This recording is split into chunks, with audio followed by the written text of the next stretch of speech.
एक बार ठाकुर जी का एक बहुत ही प्यारा भक्त था। वो रोज इमली के पेड़ के नीचे बैठकर ठाकुर जी के भजन कीर्तन किया करता।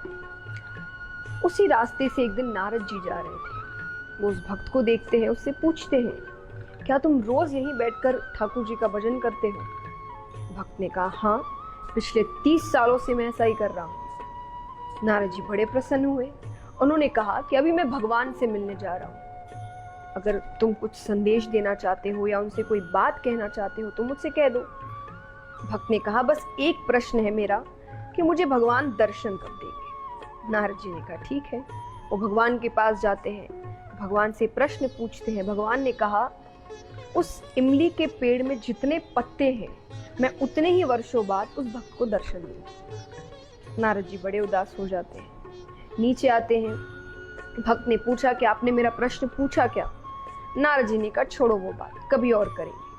अरे, भक्त कहते, ऐसे कैसे छोड़ो? मैंने भगवान से वो प्रश्न किया है, मुझे उसका उत्तर चाहिए। नारद जी ने कहा, तुम उदास हो जाओगे। बोले, नहीं, मैं उदास नहीं हूँ, आप मुझे उत्तर बताइए। नारद जी ने कहा कि भगवान ने कहा है कि इस इमली के पेड़ में जितने पत्ते हैं मैं उतने ही वर्षों बाद तुमसे मिलने आऊंगा। भक्त वापस पूछता है, भगवान ने ये बात खुद कही है? नारद जी ने कहा, अपने मुख से कही है। बोले, हाँ। बोले, मुझसे मिलने के लिए भगवान ने ये उत्तर दिया है? नारद जी ने कहा, हाँ भाई, भगवान ने ये कहा है। ये सुनने के बाद वो जोर नाचने लगता है, इतना मग्न हो जाता है, नृत्य करने लगता है, भजन गाने लगता है। ऐसा करते करते अचानक वहां पर भगवान प्रकट हो जाते हैं उसे दर्शन देने के लिए। नारद जी को बात अच्छी नहीं लगती। नारद जी ने भगवान से कहा कि आपने तो कहा था कि इस पेड़ में जितने पत्ते हैं आप उतने वर्षों बाद इसे दर्शन देने आएंगे। अरे, जब इतनी जल्दी ही दर्शन देना था तो मुझे क्यों झूठा बनाया? मुझसे क्यों झूठी बात कहलवाई?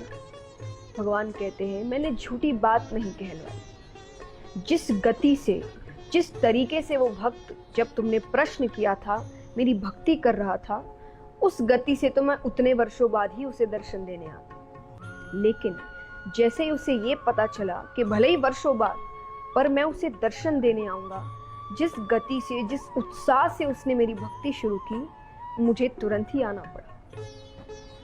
इस कहानी की सीख क्या है कि अगर हम ये सोचते हुए कि जितने वर्ष चलते जा रहे हैं तो हल्की फुल्की मेहनत करते रहते हैं जीवन में, जब मिलना होगा तब मिल जाएगा, तो उस प्रकार से आपको काफी समय लगता है। पर अगर आप उन्नति चाहते हैं, सफलता चाहते हैं, तो आपको उस प्रकार की कड़ी मेहनत, उस प्रकार की दृढ़ता, उस प्रकार का उत्साह अपने कार्य में करना होगा। और तभी जिस प्रकार भगवान कुछ मिनटों में ही उसे दर्शन देने आते हैं, बहुत जल्द आपको सफलता प्राप्त होगी। तो मेहनत करिए।